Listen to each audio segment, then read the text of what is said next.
The Temple of Doom is the darkest chapter in the Indiana Jones franchise, a prequel so intense it forced Hollywood to create an entirely new movie rating.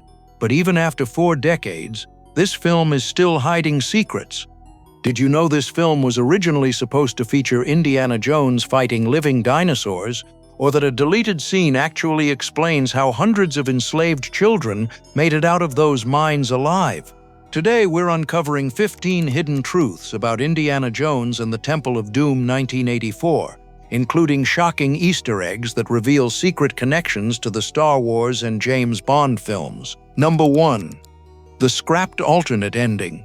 In the film's climax, Indy frees the enslaved children from the mines, and they make it out alive.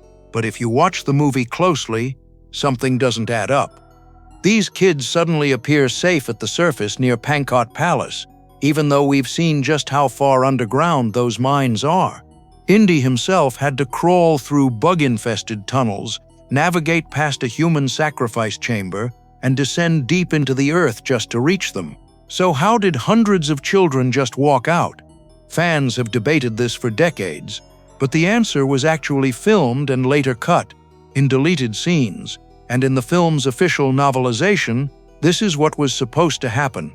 After freeing the children, Indy leads them back the way he came in. When they reach the lava pit, he lays down long wooden planks as a makeshift bridge, and one by one the children cross to safety. But just before Indy, Willie, and Short Round can follow, the intense heat from the pit causes the planks to catch fire and collapse into the molten rock below, cutting off their only way out. That's what forces the trio into the mine carts. It was never a random detour. It was a desperate last resort. The scene was cut for pacing, but it would have fixed one of the film's most debated plot holes. Number 2. Indy's tuxedo is a Bond tribute. In the Club Obi-Wan opening, Indiana Jones wears a white dinner jacket with a black bow tie and a red carnation in his lapel.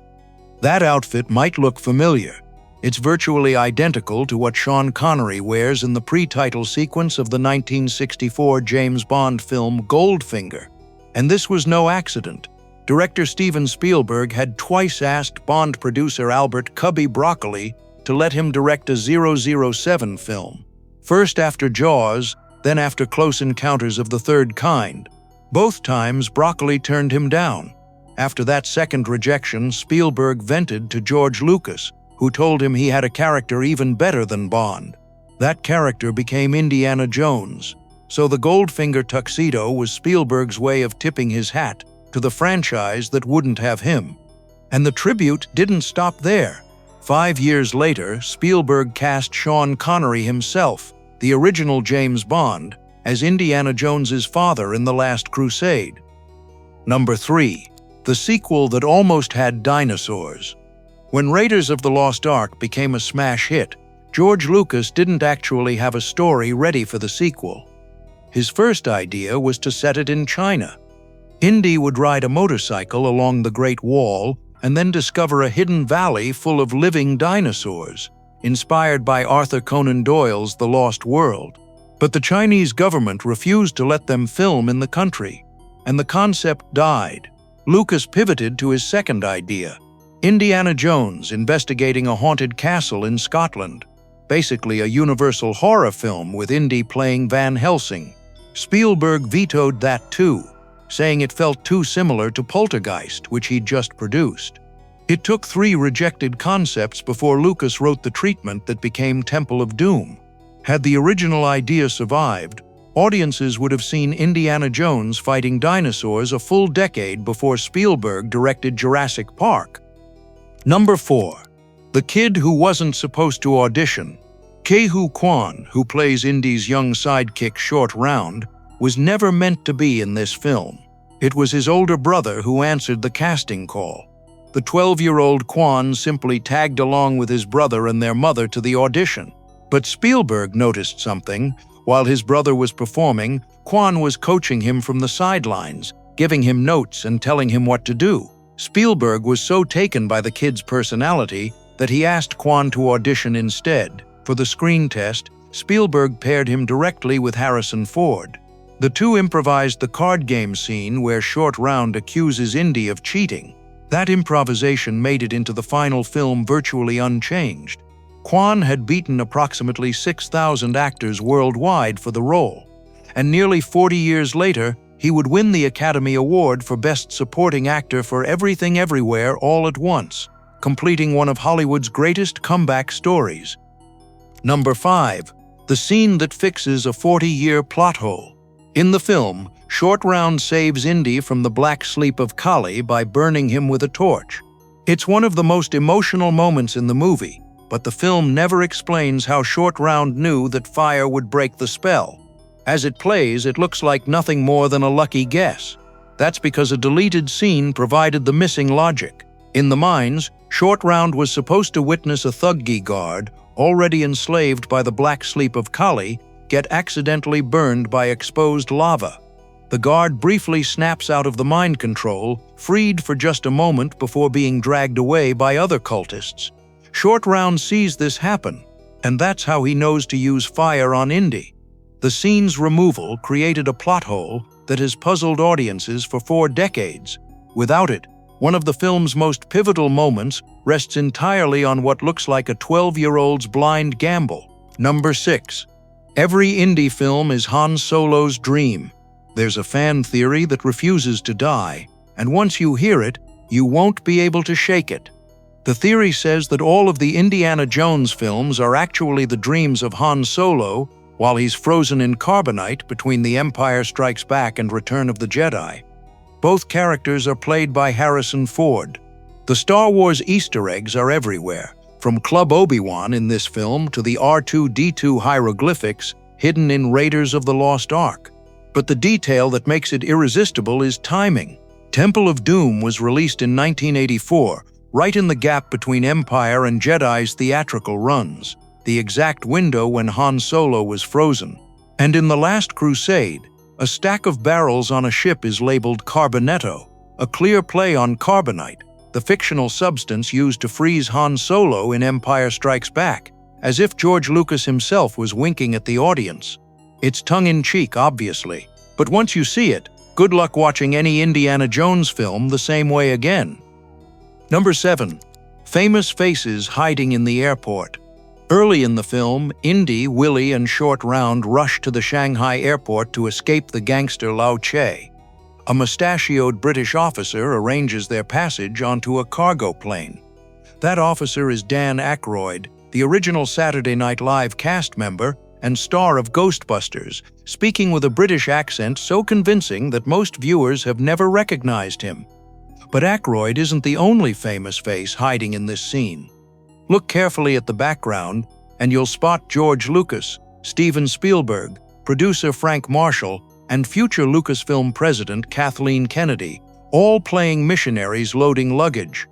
4 of the most powerful people in Hollywood casually disguised as background extras in their own movie. Number 8. The scene where Indy becomes a monster. In the finished film, Indy is forced to drink the blood of Kali and becomes a mindless slave for the Thuggee cult. It's unsettling to watch, but the original shooting script went much further. In a sequence dated March 1983, Mola Ram orders zombie Indy to return to the palace and meet Willie. She doesn't realize he's been turned. He follows her into her bedroom. According to the screenplay, he starts hissing grotesquely. Smoke billows out of his mouth, and his eyes begin glowing a hellish incandescent yellow. It would have turned Indiana Jones into a genuine horror movie monster, stalking the film's female lead through a dark palace. The scene was never filmed, likely because the filmmakers realized they were already pushing audiences to their limit. But it reveals just how close Temple of Doom came to being a full-blown horror film. Number 9. Every character is named after a dog. In Indiana Jones and The Last Crusade, there's a famous reveal where Sean Connery's character tells us that Indiana was the name of the family dog. Most fans know that was a meta joke. George Lucas had named Indiana Jones after his own Alaskan Malamute, the same dog that also inspired the look of Chewbacca in Star Wars. But Temple of Doom took the joke even further. Willie Scott is named after Spielberg's Cocker Spaniel, and Short Round is named after screenwriter Willard Hayek's dog. which was itself named after a character in the 1951 war film, The Steel Helmet. Every single lead character in Temple of Doom is literally named after somebody's pet. Number 10. The villain who said no. Amrish Puri, the actor who plays the terrifying Mola Ram, almost wasn't in the film at all. Lucas and Spielberg searched through Indian actors living in the US and UK, but nobody had the commanding presence they needed. They eventually tracked down Puri, one of the biggest stars in Bollywood, who was juggling an astonishing 18 films at the same time. When they offered him the role, Puri turned it down. What changed his mind was a conversation with Richard Attenborough, the director of Gandhi, who had cast Puri in a small part in that film. Attenborough convinced him to take the chance on Hollywood. Despite playing one of cinema's most terrifying villains, Harrison Ford later described Puri as one of the kindest actors he'd ever worked with. And when Indian audiences protested the film's portrayal of their culture, Puri defended it in his autobiography, calling the controversy silly. Number 11. The actor who didn't understand a word. One of the most emotionally compelling scenes in the film comes early, when the village shaman sends Indiana Jones on his quest to recover the sacred Sankara stone. The actor Dr. Nanayakara, a Sri Lankan performer, delivers his lines with careful, deliberate pauses that feel purposeful and dramatic. But what most people don't realize is that Nanayakara couldn't speak a single word of English. Spielberg had to feed him every line and every gesture from just off camera, moment by moment. What looks like dramatic weight in the performance is actually Nanayakara waiting for his next cue. The result is one of the most convincing scenes in the entire film, a performance built not on understanding but on pure trust between a director and an actor who couldn't communicate in the same language. Number 12. The bridge Spielberg refused to cross. The rope bridge in the film's climax wasn't a visual effect. It was a real, full-scale bridge built on location in Sri Lanka. To construct it, the production team recruited British engineers from Balfour Beatty who were working on the nearby Victoria Dam. The bridge was rigged with electronic explosives and fitted with mechanical dummies that were programmed to flail and kick their limbs as they fell more than 300 feet into the canyon below. The ropes were coated in sand so that when the bridge collapsed, it would leave a brief ghostly afterimage in mid-air. But here's what makes this even better. Steven Spielberg, the man who directed the entire sequence, was so unnerved by the real bridge that he refused to walk across it. Every time he needed to reach the other side of the gorge, he drove 1.5 miles around it. Number 13. Monkey brains were a last-minute fix. The infamous dinner scene with its eyeball soup, snakes slithering out of a larger snake, and chilled monkey brains is one of the most memorable sequences in the entire franchise. But it wasn't part of any early story concept. It was invented to solve a pacing problem. Lucas, Spielberg, and the screenwriters were struggling to keep the audience engaged during the necessary exposition about the Thuggee cult. Willard Hook and Gloria Katz, the screenwriters, proposed a tiger hunt sequence. Spielberg shut that down immediately, saying, "There's no way I'm going to stay in India long enough to shoot a tiger hunt." So they invented the dinner scene instead, a way to deliver backstory through pure spectacle. For the record, the monkey brains were raspberry-flavored custard and the bugs were rubber, also filled with custard. A scene designed purely to fix a structural problem became one of the most iconic moments in 80s cinema. Number 14. The scene killed by a real phobia. Temple of Doom is the only Indiana Jones film where Indy never makes physical contact with a snake. And the reason goes beyond the story. In the shooting script, a large snake was supposed to coil around Willie while the group traveled through the jungle. The production was ready to film the scene with a real boa constrictor, but Kate Capshaw, who plays Willie, has a genuine, severe phobia of snakes. When Spielberg saw how terrified Capshaw was on set, he made a decision that directors rarely make. He scrapped the scene entirely, not for pacing, not for story reasons, simply because he didn't want to put his actress through that kind of real distress. It's one of the earliest acts of kindness between the two of them. Spielberg and Capshaw married in 1991 and are still together to this day. Number 15. The prequel that secretly changed Indy. Most fans know that Temple of Doom is set in 1935, 1 year before Raiders of the Lost Ark. But few stop to think about what that actually means for the character. The Indy we see in this film is a different man. He's motivated by fortune and glory. He's dismissive of the villagers' spiritual beliefs. He's willing to chase treasure for its own sake.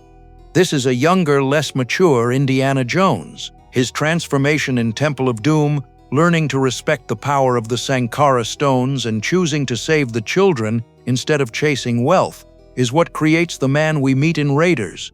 The man who already understands that some artifacts are too powerful to exploit. George Lucas set this film as a prequel to avoid reusing the Nazis. But in doing so, he accidentally gave Indiana Jones the origin story he never had. Indiana Jones and the Temple of Doom was born from heartbreak, built from leftover ideas, and nearly destroyed its creators' reputations. And yet 4 decades later, it endures. Because beneath the darkness and the controversy, it tells the story of a man who learns that fortune and glory mean nothing without a soul. What do you think is the most underappreciated moment in Temple of Doom? Drop it in the comments. And if you discovered something new today, hit like and subscribe so you don't miss our next deep dive into the films that shaped a generation.